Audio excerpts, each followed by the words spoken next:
Hello guys and welcome back to our channel. In today's video, I'm going to show you how to mute Waze during calls in the Waze app in 2026. So, do you want Waze to stop speaking while you're on a phone call? In today's video, I'll show you exactly the instructions to adjust the Waze sound settings so navigation doesn't interrupt your calls. But before we start, the Waze app is available in the Play Store and the App Store if you want to download it on your mobile device and enjoy the easy and practical driving experience. Now let's go back to our topic and learn how to mute the Waze during calls in the Waze app in 2026.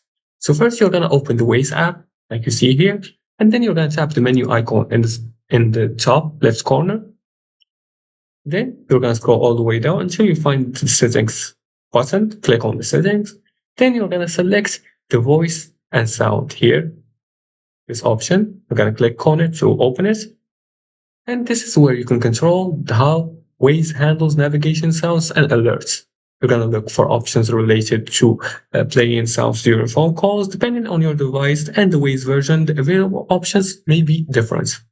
So if you don't want Waze instructions playing over your calls, you can turn off the relevant sound options, and you can also use the sound button directly from the navigation screen and tap the sound icon and choose the appropriate sound mode. And keep in mind that your phone's call settings and audio routing can also affect how Waze behaves during a call. For example, you can choose only alerts, you can disable it here. And after changing the settings, start a route and make a test call and check whether Waze stays silent while the call is active. And that's it. Now you can keep your calls uninterrupted while still using Waze for navigation. And if you like this video and found this helpful, please like and subscribe and leave comments below the video if you have further more questions about this topic. Thanks for watching and see you again in the next tutorial.